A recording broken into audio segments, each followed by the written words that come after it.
5주에 걸쳐서 마가복음 4장에 있는 씨 뿌리는 자의 비유를 가지고 말씀을 나눌 겁니다.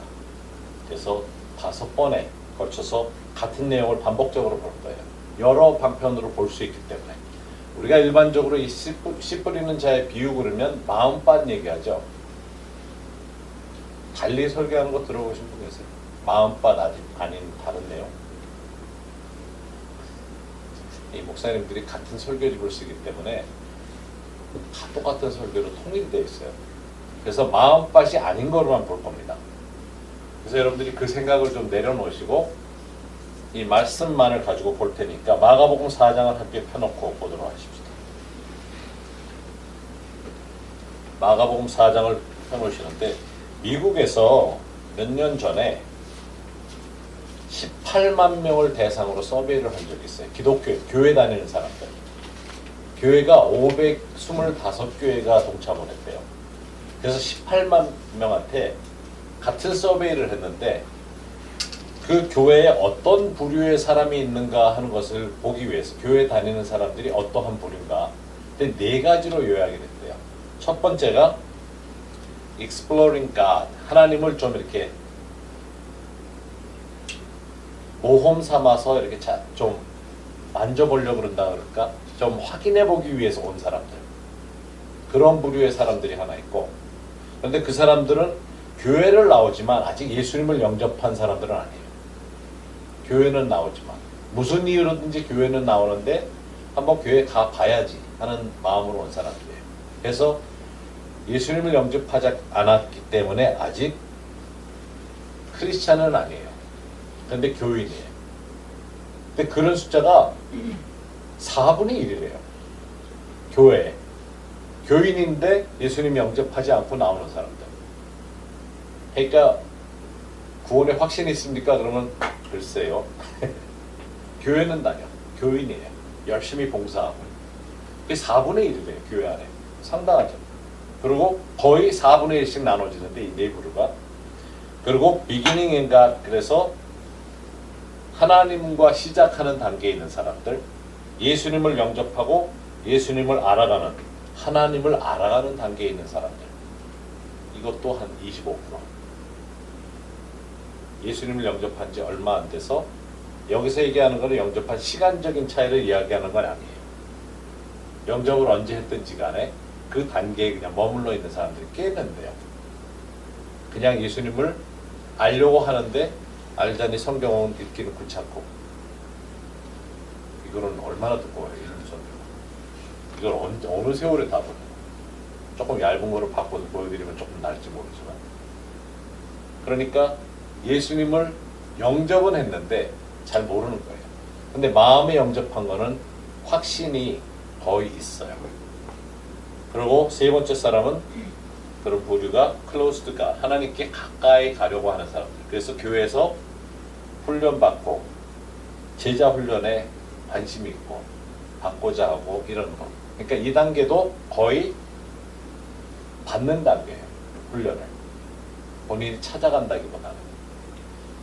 그렇지만 적어도 제자 훈련이라는 걸 통해서 아, 이런 것이 예수 믿는 자의 삶이구나 하는 것을 깨달아가는 단계. 그리고 그렇게 살려고 하는. 그 다음에 네 번째가 하나님을 중심에 모시는 그런 단계. 거기는 매일매일 삶을 성령님과 동행하는 삶, 찬양하는 삶. 그래서 네 부류가 나눠진대요. 교회에. 근데 거의 비슷한 숫자가 나눠지더라고요. 18만 명을 놓고 했는데. 놀라울 정도로. 근데 그 이야기를 들으면서 마가복음에 4장에 씨 뿌리는 자의 비유가 4종류잖아요. 그 4종류의 사람들을 얘기하는 거 아닌가 하는 생각이 들기 시작했어요. 그래서 이제 마가복음 4장을 볼 텐데 실제로 교회 안에는 그렇게 4부류의 사람이 있지만 다시 5번째 부류의 사람은 교회 밖에 있죠. 예수님 전혀 모르고 교회도 관심이 없는 사람들. 이제 그 사람들을 우리가 대상으로 찾아가야 되는데 이 씨 뿌리는 자의 비유를 저희들이 공부하듯이 볼 겁니다. 그래서 이것을 5번 저희가 봐요. 그래서 여러분들이 자세히 이 내용을 알아야 됩니다. 그 이유는 자 읽어내려가면서도 알려드리겠지만 비유 중에 비유예요. 이 비유를 이해해야만 다른 비유도 이해하실 수 있습니다. 1절 보면 예수께서 다시 바닷가에서 가르치시니 큰 무리가 모여 들거늘 예수께서 바다에 떠있는 배에 올라앉으시고 온 무리는 바닷가 육지에 있더라. 제가 79년에 미국에 들어가면서 하와이에 제일 먼저 왔어요. 와이어맨. 근데 하와이가 저희가 있던 그 코나 섬은 재밌는 게 그 하와이 가운데 굉장히 큰 산이 있습니다. 백두산보다 높아요. 근데 그 산에 겨울에 눈이 와요. 근데 스키 탈 수 있는 시설은 없는데 사륜구동 집차를 타고 꼭대기까지 올라가서 스키 탈 사람들 내려놓고 차를 끌고 아래까지 한 사람이 내려오면 다른 사람은 스키 타고 내려와요. 그리고 다시 차 타고 올라가서 그렇게는 스키를 탈 수 있는, 겨울에 하와이에서 스키를 탈 수 있어요.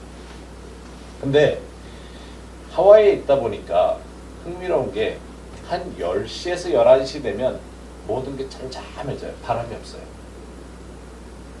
근데 한 11시쯤부터 되면 바람이 불기를 시작을 하는데 바다에서 서서히 육지 쪽으로 바람이 불기 시작을 합니다. 해풍이 불어요. 그리고 저녁이 되면 해가 떨어진 다음에 어느 정도 지나면 바람이 서서히 산 쪽에서부터 바다 쪽으로 바람이 방향이 바뀌면서 산들바람이 불어요. 매일 이 바람의 방향이 달라요. 예수님이 지금 보면 배 위에 앉으셨죠. 바다를 등지고 앉으셨어요. 그 이유는 시간적으로 볼 때 이스라엘도 하와이 가보니까 그 갈릴리 호수 쪽에, 갈릴리 호수는 푹 들어가 있고 양쪽에 산들이 있는데 산이 더워지면 바람이 물에서부터 산 쪽으로 바람이 불게 돼 있어요. 그래서 예수님이 이 물을 배경으로 해서 앉으신 거죠. 그러면 뒤에서 바람이 살살 불기 때문에 예수님의 말소리가 스피커 효과를 얻는 거죠. 많은 사람, 여기 보면 큰 무리라고 했어요. 큰 무리가 모여들거늘, 그래서 예수께서 바다에 떠 있는 배에 올라앉으셨어요. 그리고 큰 무리를 바다에서부터 육지를 향해서 가르치시는 거죠. 근데 그 내용을 보기 전에 누가복음 5장 1절에서 10절 말씀 한번 보십시다. 누가복음 5장 1절을 가서 보면 이 내용과 연결이 되는 장면이 나옵니다. 마가복음으로 다시 돌아올 거니까 완전히 적어놓지 마시고 누가복음 5장 1절부터 보면 무리가 몰려와서 하나님의 말씀을 들을새 예수는 게네사렛 호숫가에 서서 호숫가에 배 두 척 있는 것을 보시니 어부들은 배에서 나와서 그물을 씻는지라. 예수께서 한 배에 오르시니 그 배는 시몬의 배라. 육지에서 조금 떼기를 청하시고 앉으사 배에서 무리를 가르치시더니 이 장면이 연결이 돼요. 그 배 두 척이 있었던 곳이 바로 베드로의 배죠. 이 말씀과 보면. 그래서 그 배에 앉아서 가르치세요. 어부들은 밤에 가서 그물을 내립니다. 그리고 잡아요. 고기를 잡는데 밤새 잡고 돌아와서 다시 내일을 위해서 그물을 펴는 작업을 하는 거죠. 그리고 뜯어진 데는 그물을 깁고 있었던 거죠. 그래서 예수님께서 약간만 배를 좀 띄워달라 그러면서 거기서 모든 사람들이 이렇게 모여 있으니까 배에서 앉으셔서 가르치신 거예요. 그러다가 말씀을 마치시고 자 무슨 말씀을 가르쳤을까 하는 내용을 우리가 다시 돌아가서 마가복음 4장에서 볼 겁니다. 근데 여기 보면 말씀을 마치시고 시몬에게 이르시되 깊은 데로 가서 그물을 내려 고기를 잡으라. 그러자 시몬이 대답하여 이르되 선생님 우리들이 밤이 새도록 수고하였을 때 잡은 것이 없지만은 말씀에 의지하여 내가 그물을 내리리다. 밤새 일했어요. 어부들은 밤에 밤새 일해요. 그리고 들어와서 잡은 게 별로 없지만 그 다음 날을 위해서 그물을 또 준비를 해야 되는 거죠. 그냥 들어오자마자 잠을 자는 게 아니고 그래서 어부들이 굉장히 힘든 일이에요. 그래도 많이 잡으면 돈을 버는 직업인데 그물을 깁고 있다가 예수님이 그물을 내리라 그러니까 자 우선은 어부들은 밤에만 나갑니다. 낮에는 이 생선이 지들도 봐요. 근데 깜깜한 밤에는 자요. 생선도. 우리 무사람들은 바다로 들어가 보지 않은 사람들은 모르잖아요. 그렇게 생선이 자는지 왜 밤에 나가서 잡는지. 그 비행기 타고 캄보디아 월남 쪽으로 가다 보면 이렇게 아래 내려다보면 바닷가에 불이 환하게 비춰진 것들이 보여요. 밤에 낚시질 한다고 저 오징어 잡느라고 그 불을 비춰야 몰려드니까. 근데 제가 하와이 있을 때 못 모르고 이 사모아 사람들하고 같이 사모아에서 온 친구들이 생선을 잘 잡아요. 그래서 걔들 덕분에 랍스터를 꽤 많이 먹었거든요. 생선도 잘 잡아오더라고요. 그래서 보니까 이따 막 이렇게 큰 지막판들부터 막 잡아와가지고 그 바비큐 해가지고 주니까 나도 이제 한번 가보자. 나도 좀 데려가 그랬더니 보름달 뜨는 때 가야 된대요. 보름달. 그래서 한 달 기다리다가 같이 나갔어요. 그랬더니 배를 쪽배 같은 거 하나 얻어가지고 가가지고 가운데 가서 들어가더라고요. 들어갔는데 이제 작살 여기 그냥 간이 쉽게 얘기하면 그냥 삼지창이 이렇게 돼 있는데 그냥 굉장히 가늘어요. 여기 고무줄이 있어가지고 이렇게 당기면 내 팔 뒤로 해서 당기니까 고무줄이 옛날 애들 기저귀 노란 고무줄 고무 있죠. 레이스 미안해 그런 거 있었어. 고무줄이야. 기저귀 남자애들 핸드폰에 있었어. 그 고무줄로 그 얼마나 질겨요. 탄력도 좋고. 그거를 이렇게 꽉 잡아가지고 가지고 있다 들어가서 밤에 11시 넘어서 들어갔는데 걔들이 들어가면서 그러더라고요. 커 보이지만 네 손을 가서 보래. 비교해보래. 근데 안에 들어가니까 손이 무지하게 커 보이더라고요. 그래서 생선이 큰 줄 알았더니 손하고 비교하니까 끄집어내면 요만할 것 같아. 안 되겠어. 그러니까 이만한 거를 잡으라고 그러더라고요. 큰 거. 아주 큰 거. 근데 애들이 한 가지 얘기해 주지 않은 게 이 생선이 자다 깨면 얼마나 놀라겠어요. 그러니까 푸드덕거리니까. 근데 물에 애들이 풍덩거리고 들어가지는 않고 다 살살 내려가더라고요. 그래서 저도 살살 이렇게 내려가서 보니까 이만한 생선들이 이렇게 가운데, 물 가운데 그냥 떠 있어요. 자고 있어. 여기도 이만한 놈 있고. 살살 옆에 가가지고 가까이 가서 옆으로 돌아야 되잖아요. 선생님이 이렇게 있어요. 작살로 퍽 찍으니까 이거 쑥 들어가 버렸어요. 그러니까 자다가 얼마나 놀래겠어. 뭐가 옆구리 푹 찔르니까. 그것도 뚫고 들어갔으니까. 그런데 이놈이 푸득거리니까 끌려가는 거예요. 물속에서. 엄마야. 근데 밖으로 끄집어내려는데 얼마나 힘이 센지 막 끌려가는 거예요. 그래서 겨우 물 밖으로 밀어 올렸는데 푸득거려. 그 겨우 이제 살았다고 돌아보니까 배가 저만치 있는 거예요. 얼마나 끌려왔는지. 그래서 생선 하나 잡고 발로만 이거 들었으니까 이렇게 해가지고 끌고 올래니까 계속 푸득거리지. 그때 생선이 밤에 자는 걸 알았어요. 처음 알았어. 그 밑에 랍스터들도 다 자고 가만히 있어요. 그래서 용기 내가지고 들어가서 잡으려고. 이게 몸이 내려가야 잡히지. 가라앉질 않는 거예요. 그래서 어떡하냐 그랬더니 그 물에 들어갈 때 후 하고 숨을 다 빼래요. 해요. 그럼 몸이 가라앉는데 밤낮 숨을 들이키면서 수영을 했지 빼는 거는 해본 적이 없어가지고 그래서 나도 해본다고 그래서 쑥 들어가서 내밀었더니 진짜 쑥 들어가는데 갑자기 못 참겠더라고요. 나오려니까 중간쯤 걸쳐가지고 허우적거리면서 나오다 물을 엄청나게 먹었어요. 잡을 수가 내려갈 수도 없고 잡을 수도 없고. 근데 왜 밤에 어부들이 나가는지 그때 알았어요. 그물을 이렇게 친 다음에 배가 휙 돌면서 이렇게 잡아당겨가지고 밑에를 묶으면 그러면 그 안에 있는 생선들은 서로 놀라서 튀기만 잡을 수 있는 거예요. 뭉태기로 이렇게 모여 있는데 그물을 잘 내리면 그래서 이제 많이 잡을 수 있는 거죠. 그런데 낮에 한다는 거는 이거는 장님 피쉬들만 모인 거고요.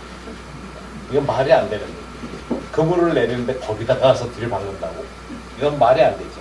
그런데 예수님이 하라 그러셔서 하니까, 그래서 베드로가 얘기하는 게, 어제 밤에도 못 잡았지만 예수님이 하라 그러시니까 하겠습니다 하는 얘기는 사실은 말도 안 됩니다 하는 얘기예요. 이거는 말이 안 돼요. 낮에 그물을 내린다는 거는 절대로 지발로 기어들어오는 생선 한 마리도 없습니다. 근데 여기 보면 배가 꽉 차죠. 이거 끌어올릴 수가 없잖아요. 그물이 찢어지기 시작하니까. 그래서 다른 배에 있던 동물들에게, 이게 이북 사람들인 것 같아요. 전부 동물들 이리 오라. 그래가지고 배들이, 밖에 있던 배들이죠.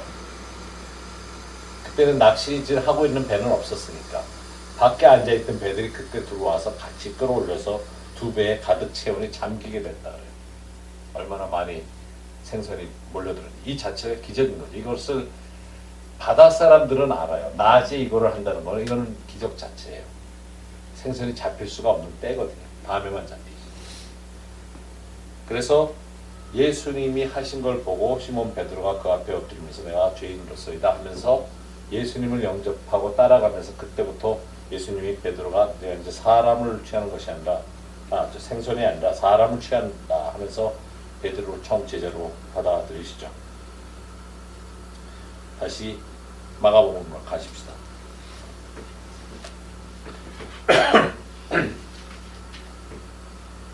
그게 1절에 대한 것만 얘기한 겁니다. 1절 하고 나니까 끝나야 될 것 같은 생각이 들었어요. 2절에 보면 예수께서 여러 가지를 비유로 가르치시니 그 가르치신 중에 그들에게 이르시되 하면서 비유로 가르치신 얘기를 합니다. 자, 비유라는 말 자체가 원래 그 영어로 하면, 그 그리스어로 하면 앞에 페라라는 단어가 붙어요. P-A-R-A 해서 붙으면 페라클레이터스 하면 앞에는 그 옆이라는, 페라라는 말이 옆이라는 뜻이에요. 그래서 페라클레이터스 그러면 옆에 동행하는 사람, 함께하는 사람 이런 뜻이에요. 그래서 성령을 페라클레이터스라고 해요. 그래서 우리말로는 그냥 성령님을 돕는 자, 그런 의미로 옆에서 같이 동행하는 분, 이런 식이 돼요. 그래서 이 비유도 페라로 시작하는 그리스 말에서 나왔어요. 그래서 진리를 깨닫게 해주기 위해서 옆에 보조해주는 단어라는 그런 의미가 있어요. 그래서 페라 처치 무브먼트 그러면은 교회 옆에서 선교 단체, 같이 움직이는 선교 단체를 페라 처치라고 하고 그런 식으로 쓰는데 예수님이 비유를 가르치시는데, 비유로 가르치신 그 이유가 진리를 저들에게 올바로 깨닫게 해주시기 위해서 하는 그런 의미가 있습니다. 그래서 2절부터 지금 읽어보도록 하십시다. 예수께서 여러 가지를 비유로 가르치시니 그 가르치신 중에 그들에게 이르시되, 여러 비유 중에 이 말씀이에요. 들으라, 씨를 뿌리는 자가 뿌리러 나가서, 자, 이거는 씨를 뿌리는 자, 여기서 이야기는 파머를 얘기를 하죠. 농부를 얘기를 합니다. 그렇죠? 씨 뿌리는 자의 비유를 했을 때 농부를 지적을 하는 거죠. 4절에 뿌릴새 더러는 길가에 떨어지며 새들이 와서 먹어버렸고, 이거는 첫 번째 그룹입니다. 씨가 어디에 떨어져요? 길가에. 그리고 5절에 더러는 흙이 얕은 돌밭에 떨어지며 흙이 깊지 아니하므로 곧 싹이 나오나 해가 돋은 후에 타서 뿌리가 없으므로 말랐고, 이건 두 번째 그룹을 이야기하고, 더러는 가시떨기에 떨어지며 가시가 자라 기운을 막음으로 결실하지 못하였고, 세 번째 그룹을 얘기하고, 더러는 좋은 땅에 떨어지며 자라 무성하여 결실하였으니 30배나 60배나 100배가 되었느니라.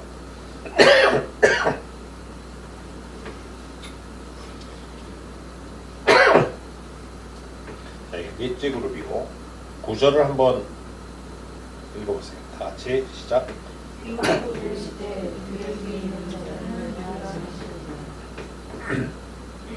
자, 옆에 앉은 분들 귀 있나 확인해보세요. 머리로 가는 잘 안 보이잖아요. 여기서 귀 있는 자는 들으라 하시니라 했는데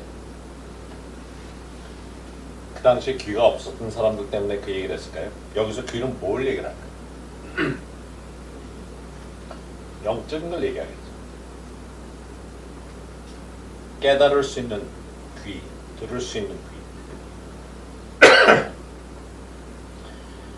그러면서 예수께서 홀로 계실 때 함께한 사람들이 12제자와 더불어 그 비유들에 대하여 물으니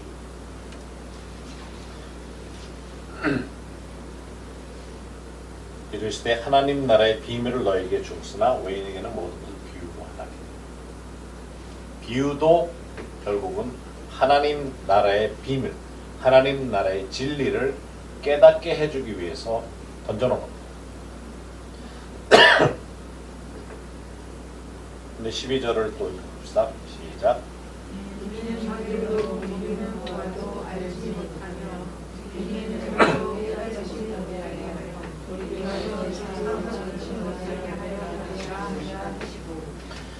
이거를 긍정적으로 하면 비유를 통해서 진리를 깨달으면 돌이켜 죄사함을 받는 거죠. 목적이 죄사함을 받게 하는 일이 돼요. 근데 외부 사람들은 깨닫지 못하게끔 던져놓으시다는 게 좀 흥미롭기도 해요. 그러면서 13절 굉장히 중요한데 한번 다시 읽읍시다.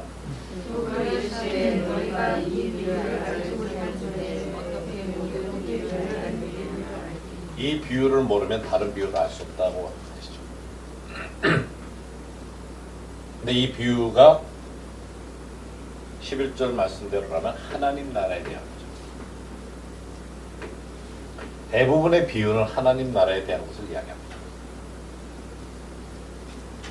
하나님 나라에 대해서 이야기를 하는데 하나님 나라에 들어올 수 있는 사람들의 모습에 관한 것을 이야기하고 있죠, 지금. 그런데 네 종류의 사람들을 이야기합니다. 여기 공통점은 네 종류의 사람들은 말씀이 씨앗이라고 그랬죠. 그 씨앗이 다 마음에 떨어졌죠. 일단 다 받아들였어요. 그게 공통점이죠. 주일날 어떤 모습으로 오든 아니면 마음의 준비 상태가 어떻든 말씀을 들을 때 그것이 그 마음에 와 닿은 사람들 네 종류의 사람을 이야기합니다. 일단 말씀 떨어졌어요. 그렇죠? 그래서 그런 상태의 사람들이에요. 그러면서 이 말씀은 세 사람에게는 잘하고 있어요. 말씀이. 그리고 네 종류의 사람과 사탄에 대한 이야기입니다. 그렇죠? 이해가 됐어요? 14절부터 보면 예수님께서 설명을 하시는데 뿌리는 자는 말씀을 뿌리는 것이라. 뿌리는 자는 말씀을 뿌린다고 해요. 무슨 말씀을 뿌립니까? 하나님 나라에 대한 말씀이죠. 예수님의 삶에 예수님이 우리 삶에 주시라는 주님이시라는 복음을 제시하는 걸 이야기하죠. 15절 말씀으로 읽어보세요. 이 말씀이 굉장히 중요한데 우리가 놓치기 쉬운 말씀입니다. 다 같이 읽어보십시다. 말씀이 누군가에 뿌려졌다는 것은 이들을 가리키니 곧 말씀을 들을 때 사탄이 즉시 와서 그들에게 뿌려진 말씀을 빼앗는 것이요. 자, 말씀을 들었죠. 말씀을 안 듣는 사람이 아니에요. 길가에 뿌려진 사람들 보통 마음밭으로 생각하면 이 사람들은 받아들이지 않는 것처럼 생각을 하는데 그렇지 않아요. 여기 분명히 말씀을 들었다 그랬어요. 말씀을 들었을 때 누가 와요? 사탄이 어떻게 옵니까? 즉시 와요.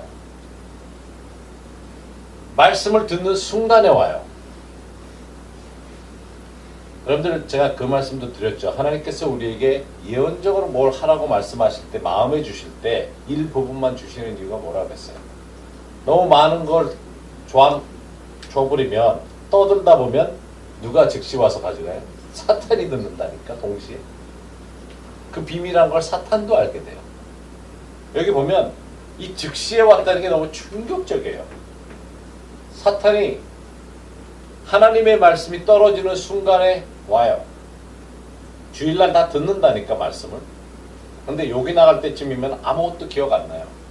사탄이 와 있다가 집어갔으면. 이따 끝나면서 물어볼 거예요. 사탄이 왔었는지 안 왔었는지 확인하기 위해서. 사탄이 즉시 와요. 이거는 말씀이 선포되는 데는 영적 전쟁이 일어나고 있는 겁니다. 영적인 것을 선포하기 때문에 영적인 것을 가만 놔둘 수가 없는 거예요. 하나님의 말씀, 특히 성경 말씀이나 구원에 관한 것이나 하늘나라에 관한 것이 선포될 때는 사탄은 옆에 기다리고 있어요. 툭 쳐가지고 졸게 만들든지 딴 생각하게 하든지 놓치는 거죠. 엉뚱한 생각을 옆에다 줘보세요. 어제 그 드라마 재밌었지? 그건 무슨 얘기했지 앞에서? 놓치게 만들죠. 별거 아닌 거에서 뺏길 수가 있어요. 근데 말씀은 바로 진리의 선포고 그 말씀이 순간적으로 빼앗긴다는 것이 사실 안타깝기도 하지만 이거는 우리가 반드시 알아야 되는 거랍니다. 예수님이 이렇게 말씀하실 때는 우리가 반드시 알고 있어야 된다는 거죠. 그러니까 해석을 하려고 들면 성경 말씀의 진리에 대한 것을 이해하기보다는 내가 혼자 해석해서 받아들이는 쪽으로 더 가요. 그러니까 하나님 나라에 관계도 없는 말씀으로 받아들인다니까요.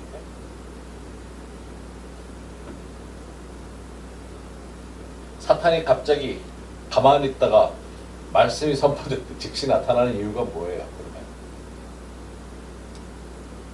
듣기는 듣지만 분명히 들었거든요. 듣기는 듣지만 깨달음을 갖지 못하게 해주는 이유가 있죠. 사탄은 말씀이 선포될 때 깨달음이 오지 못하게끔 하려고 단시간 내에 나타납니다. 즉시. 이 말이 처음에 좀 선뜻하게 느껴지더라고요.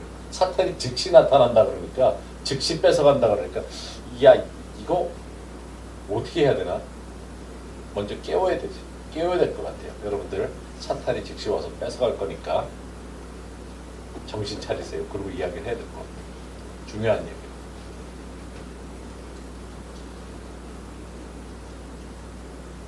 그래서 사실 이거 마음밭을 이야기하는 게 아니에요. 길에 뿌려졌다고 그래서 마음밭 얘기하는 사탄이 와서 집어가는 게 지금 문제라니까. 거기에 초점을 맞춰야 돼요. 무슨 자동차 길이냐고 그런 이야기가 아니죠. 그 얘기와 관계가 없어요. 이제 앞으로도 보면 그런 내용이 더 확실해지지만 자, 16절 또 보세요. 같이 읽읍시다. 또 이와 같이 돌밭에 뿌려졌다는 것은 이들을 가리킴이니 말씀을 들을 때에 즉시 기쁨으로 받으나 17절 그 속에 뿌리가 없어 잠깐 던지다가 말씀으로 인하여 환난이나 박해가 일어날 때에는 곧 넘어지는 자예요. 자, 이 말씀부터 세 단계, 두 번째 단계부터는 자라기 시작을 해요. 이 금방 없어지지가 않아요. 여기는 돌밭에 뿌려졌을 때 거기 뭐라 그랬어요? 앞에 비유 때 흙이 얇다 그랬어요. 자라기는 하는데 뿌리가 깊이를 못 내리는 거죠. 그래서 마르는 거죠. 그러니까 한동안은 자라요. 전혀 안 자라는 건 아니에요. 자라는데 자라는 모습이 너무 기쁨으로 받아들여요. 뭐냐면 은혜가 되니까. 은혜 받는 사람이에요. 부흥회 때 은혜를 받든 설교에 은혜를 받든 와 하면서 기쁨으로 받아요. 그런데 떠나면서 이것을 삶에 적용하는데 아직 삶에 집으로 돌아가 보니까 형편이 너무 어렵고 힘드니까 거기에서 본인이 받은 은혜를 지키지 못하는 걸 이야기하죠. 그래서 잠깐 견뎌요. 말씀을 받을 때 기쁨으로 받아요. 이것도 감사하죠. 감사한 거예요.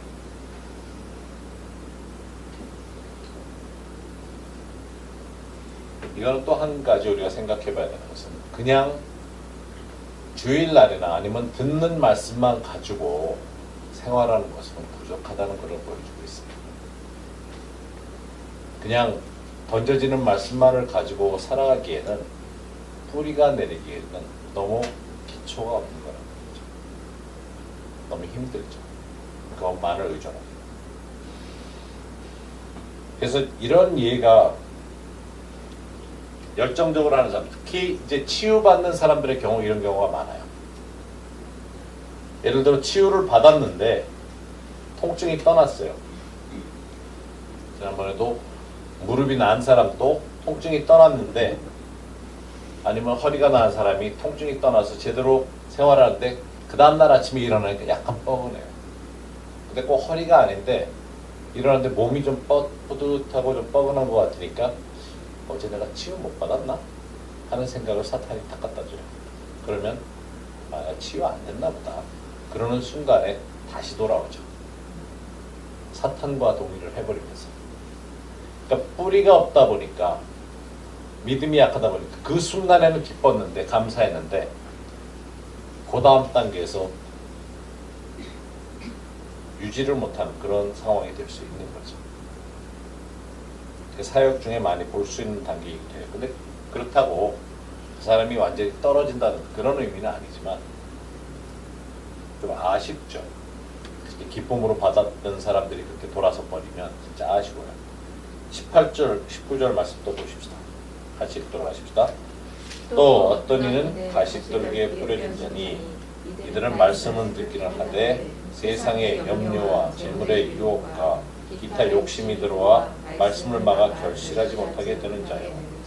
자, 이게 세 번째 단계인데 가시떨기에 뿌려진 자는 이들은 말씀을 들었고 자랐는데 열매만 안 맺혀져요. 나무 이파리도 있어요. 쭉 자라 올라갔어요. 자랐는데 열매가 안 맺히는 거예요. 안 자란 사람들이 아니에요. 말씀을 들었어요. 듣기는 하되 열매를 못 맺히는 사람들이 세 번째 단계입니다. 자라기도 잘 자라요. 아주 무럭무럭 자라요. 제자 훈련 많이 하고 훈련이나 훈련 다 해서 이 수료증만 한 50장 될 거예요.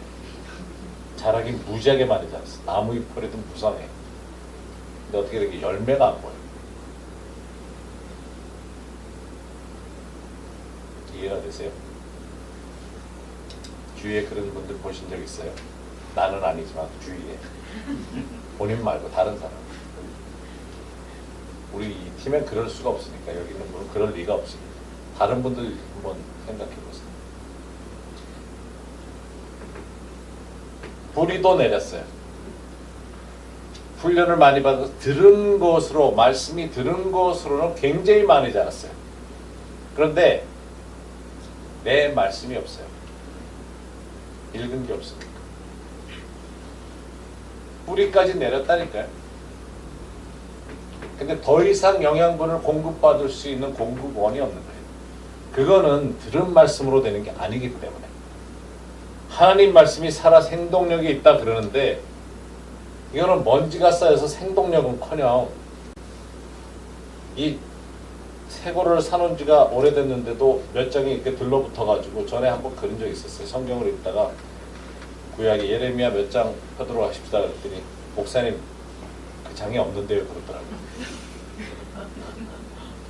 성경을 오래 가지고 다녔는데 새고라 열어보지라는 그게 붙어 있었어요. 장이 앞에 그 금박이니까 금박 보시면 붙잖아요. 뭐 살살 띄워보시라고 가운데 있다고 찢어지지 않게 살살 띄라고. 그 안에 들어있어요. 성경이. 이것이 세 번째 단계죠. 말씀의 뿌리를 내리지 못하면 세상과 말씀 사이에서 늘 고민하게 돼요. 세상과 말씀 사이에서 고민을 하는데 말씀을 모르니까 사실은 고민을 말씀하고 고민을 같이 하면 씨름을 해야 되는데 씨름할 여지가 없어요. 왜냐하면 말씀을 모르니까 세상하고 말씀 사이에서 세상밖에 없어요. 그러니까 한나 일방적으로 세상을 따라가는 거예요. 선택의 여지가 없으니까. 성경을 모르니까. 듣는 것으로만은 곤란한 거예요. 일단 들었긴 들었지만 훈련도 받았지만 뿌리까지 깊이 내려가지고 물은 잘 빨아들여서 아주 무성하지만 열매를 못 먹는 거죠. 자, 20절에 좋은 땅에 뿌려졌다는 것은 곧 말씀을 듣고 받아. 여기는 말씀을 듣기만 한 게 아니에요. 말씀을 듣고 받아 30배나 60배나 100배의 결실을 하는 자리라. 하나님 나라의 방법은 결실을 시작하면 갑절이 아닙니다. 30배, 60배, 100배지.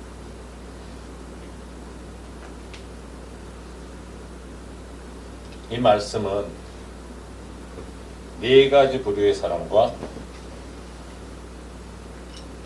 하나의 나쁜 놈, 사단이 나오죠. 네 종류의 마음밭이라고 하기에는 조금 그런 상황이 다른 네 부류의 말씀을 받을 때 어떻게 받는지에 대한 네 가지 방법에 대한 것으로도 우리가 이유를 찾을 수 있고, 네 부류의 사람이라고 한다면 첫 번째 사람들은 아까 우리 처음 본 대로 교회에 네 부류의 사람이 있다고 한 것처럼 첫 번째 사람들은 진리를 탐색하는 자죠. 그래서 말씀을 들어요. 말씀이 들어와요. 그런데 아직 진리는 모르죠. 진리는 모르는 이유가 잽싸게 사탄이 와서 가져가니까. 그러면 우리가 뭘 해야 됩니까? 이런 사람들을 위해서. 나만 살겠다고 나만 영적이라고 이렇게 할 수는 없어요. 주위에 있는 사람들이 말씀을 들을 때에 제대로 말씀을 깨달을 수 있도록 우리가 보호막이 되어줘야 되죠. 그래야 사탄이 와서 뺏어가지 못하니까. 그러려면 어떻게 해야 돼요? 자는 사람 깨워야 된다. 자는 사람 깨우고 또 그 말씀이 어떤 내용인지 내가 이해하는 것을 한 번 다시 여쭤볼 수 있겠죠. 우리가 아직은 교제하는 시간이 그렇게 많지가 않은데 예배 끝나고 사실은 일반적으로 교회들이 점심 식사를 대접하느라고 부엌에서 그냥 예배도 못 드리는 분들이 많은데 그게 아니라 간단한 교제 시간에 오늘 말씀에 은혜된 게 무엇이었냐고 한번 확인해보고 내가 받은 걸 나눌 수가 있어야 되는 거죠. 그래야 순간적으로 사탄한테 뺏긴 거라도, 왜냐면 어쨌든 설교 시간 30분이든 40분 동안에 들은 걸 이것저것 들은 걸 정리를 할 수가 있거든요. 같이 도움을 줄 수가 있거든요. 첫 번째 단계에서의 그 진리를 탐색하는 자리에 있는 사람들을 도와줄 필요가 있어요. 진리가 깨달아지기 시작을 하면 일단은 들어서 씨앗이 조금이라도 뿌리가 내릴 수 있게끔 도와주는 작업을 우리가 해야 되는 거죠. 두 번째 단계는 진리를 향한 시작의 자리죠. 얇은 흙이지만 그 안에 씨가 내려지면서 뿌리가 나면서 이 씨앗이 자라기 시작하는 걸 볼 수가 있는 거죠. 그때 옆에 조금 더 성숙한 사람들은 맞다고 격려를 해주고 당신도 할 수 있다고 격려를 해주는 겁니다. 그러면 더 잘하죠. 왜냐하면 기쁨으로 받는 사람이니까. 기쁨이 더 증가하게끔 격려를 해줄 수가 있어야 되는 거죠. 또 이제 하나님께 가까이 가는 세 번째 단계는 말씀이 받아져서 조금 더 뿌리를 내리고 뭔가를 빨아들이고 들은 걸 가지고 자라기 시작하지만 말씀을 읽으라고 성경으로 대화해주고 성경으로 격려해주면서 성경에 대한 것을 성경 말씀을 통해서 잘할 수 있는 계기를 만들게 해주는 거죠. 그러면 더 열매 맺는 자리로 갈 수 있으니까. 그리고 네 번째, 하나님을 중심으로 모시고 사는 사람들은 열매가 맺혀지는 단계에 있는 거죠. 그렇다면 이 네 단계는 어떤 면에서는 우리가 그때그때 왔다 갔다 할 수 있는 단계예요. 그렇잖아요. 여러분들이 너무 피곤하면 말씀 듣는 자체도 안 들어와요. 혹시 그런 거 아시나 모르겠지만 우리 한국교회에서 제가 어렸을 때부터 제일 많이 들었던 게 아파도 교회 와서 아프라고. 그럼 뭔가 은혜가 있다고 떨어지는 거. 밤나고 부스러기 많이 하더만. 아프면 집에서 쉬어야지 왜 교회 와서 낑낑거리고 있냐. 너무 비현실적인 거예요. 이거는 종교적인 거죠. 하나님 앞에서 말씀으로 내가 받아서 잘할 수 있는 단계가 이렇게 4단계가 있다면 그때그때마다 받아서 놓칠 수 있는 단계도 있어요. 예배 중에 충분히 놓칠 수 있는 단계가 있어요. 제가 사실은 설교학에서 성도들이 그날 설교를 기억하고 가는 성도가 5%밖에 안 된다 그래가지고 기절하는 줄 알아요. 그럼 설교 뭐하러 해? 야, 근데 그 다음 주에 지난주 설교 어떤 내용인지 기억하는 성도가 1%가 안 된다는 거에 목사 되고 싶지 않더라고요. 그럼 뭐하러 밤낮 아니 공부를 그렇게 열심히 해가지고 시험 보는 것처럼 매주 좋은 설교를 해야 되는 부담감이 있잖아. 근데 기억하는 사람이 5%도 안 된다고? 근데 그 다음 주에 와서는 1%도 안 되는 사람들이 기억을 한다고. 그래서 사실은 시리즈로 설교를 하는 겁니다. 그래야 반복적인 것을 이야기를 해줄 수 있기 때문에 제가 지금 시리즈로 일부러 하는데 시험도 좀 보려고 그러는 생각이 막 자꾸 들어가지고 정말 어떻게 하면 이거를 모든 분들이 기억을 하게 만들까. 다윗 아직 기억하시는 분? 기억하세요? 다윗? 다윗 장가 갔어요. 유희 목사님 일본 가가지고 제가 하루 먼저 갔을 때 같이 시간 보내면서 다윗 설교를 11번 했다고 그랬더니 자기 때까지 다윗 설교 2번밖에 안 했대.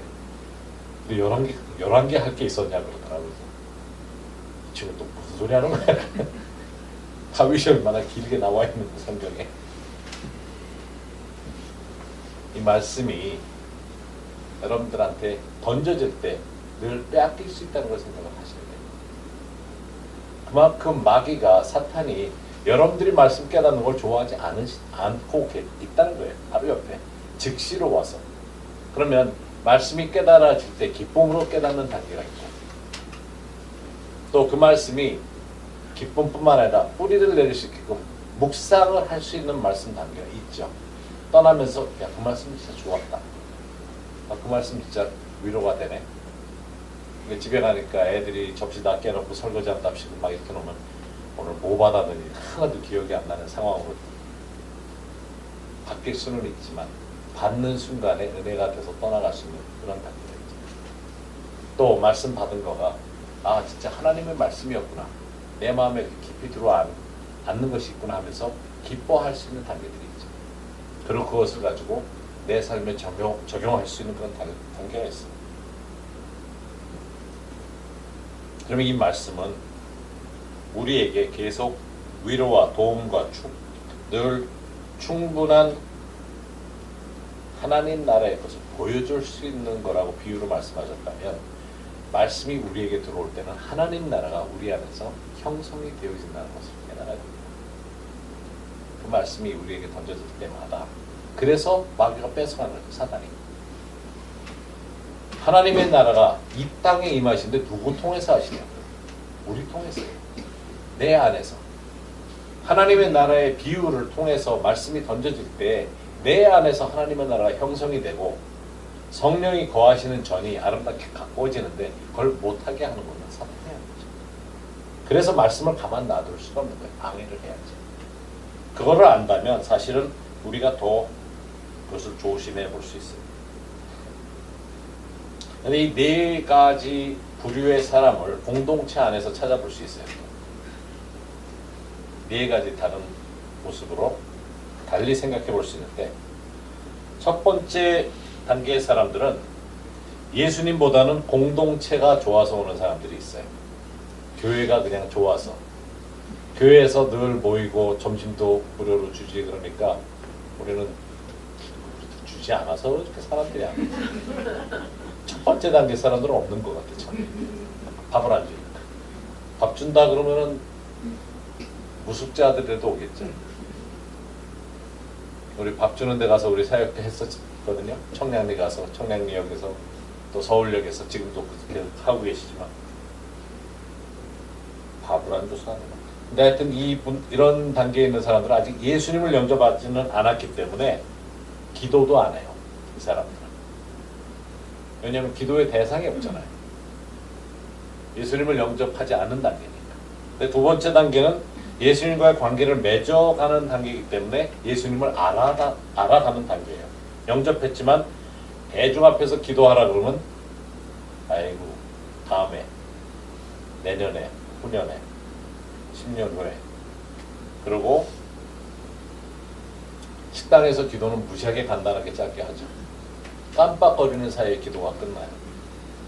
맥도날드에서 기도하려니까 아주 부담스럽고 그런데 필요가 있으면 기도는 해요. 두 번째 단계 사람. 왜냐하면 급하니까 기도 길게 안 해도 아이고 아버지 하는 소리는 해요. 하나님 부르면서 기도를 해요. 세 번째 단계의 사람들은 예수님과 이제 친분을 갖는 단계죠. 예수님과 가까이 가는 단계. 그래서 제자 훈련이나 이런 것들을 통해서 생각 자체가 서서히 바뀌어가는 단계죠. 생각이. 그러면서 아 예수님만 모시고 살면 꼭 손해보는 삶은 아니겠다 하는 생각이 서서히 들기 시작을 해요. 두 번째 단계에서는 아이고 예수님 앞에 나간다 그러니까 뭐 이것도 못하고 저것도 못하고 하지 말라는 게 많은데 하지 말라는 쪽의 거가 두 번째 단계에서 많이 들어오는데 세 번째 단계부터는 하지 말라는 것보다 아 내가 예수님을 통해서 할 수 있는 게 많아지겠구나 하는 게 바뀌죠. 생각 자체가 바뀌는 게 세 번째 단계인데 네 번째 단계는 예수님과 가장 친한 자리 하나님을 중심에 모셨으니까 그래서 여기부터는 내가 예수님을 위해서 진정으로 사랑한다. 희생할 수 있겠다. 삶을 드릴 수 있겠다 하는 생각이 들기 시작합니다. 자 이렇게 생각을 하면 네 가지 마음, 네 가지 부류의 사람들이 교회 안에 충분히 있고 우리 안에도 이런 단계들이 있겠다 하는 단계가 있죠. 말씀을 듣는 순간에 분명히 들은 것 같은데 오늘도 듣다가 마가복음 4장은 비유 분명히 들은 것 같은데 아까 단계하고 이번이 지금 나 아까 첫 번째 단계 들었는데 왜 갑자기 네 번째 단계 하는 거지? 그러면 중간에 깜빡 조는 사이에 마귀가 가져갔을 수 있잖아요. 그러니까 이 단계적으로 치면 그런 단계들이 있을 수 있는 거죠. 그런데 자 농부는 하나님 아버지세요. 한번 이걸 생각해 보십시오. 어떤 바보 같은 농부가 밭을 좋은 수확을 거둘 수 있는 걸로 놔두고 다 뿌리냐고요, 씨앗을. 농부는 수확을 많이 만들어내는 게 농부죠. 30배, 60배, 100배가 되게끔 바라죠. 그럼 거기다만 씨앗을 뿌리는 게 정상이죠. 이것은 아버지의 마음을 이야기합니다. 이 농부는 씨 뿌리는 자는 아무데나 다 뿌리세요. 굳은 땅에서도 씨앗인 뿌리를 내리기를 기대하시고 돌짝밭에서도 가시덤불에서도. 근데 실제 농부는 굳은 땅은 겨울 내내 굳어진 땅 거기다 씨 뿌리는 농부 봤어요? 절대로 아니죠. 뭘 합니까? 쟁기를 들이대잖아요. 다 갈아엎어버리죠. 굳은 땅은 갈아엎는 게 아버지의 마음이세요. 우리가 하나님 나라에 대해서 더 알기를 작정하고 들어오는 사람들이라면 또 누군가 중보를 해줘서 지금은 굳은 땅이라서 말씀을 듣는 순간에 자꾸 놓치고 빼앗기는 사람이라 할지라도 누군가의 기도를 통해서 하나님께서 그 마음에 쟁기를 들이대시죠. 그러면 굳은 땅이 다 뒤집어지는 거죠. 돌짝밭도 쟁기 들이대고 돌을 다 걷어내시면 옥토로 바꾸는 거죠. 가시덤불은 세상의 염려 불로 태워버리시죠. 그래서 성경에 보면 불을 통과할 때 세상의 모든 것을 다 태워버리는 일들이 계속 비유로도 나오죠. 아버지께서는 옥토에서 30배, 60배, 100배를 거두시기를 원하시는 겁니다. 우리가 어떠한 상황에 있는 사람이라 할지라도 어떠한 모습의 사람이라 할지라도 하나님께서는 하나님의 사랑으로 큰 수확을 거두기를 원하십니다.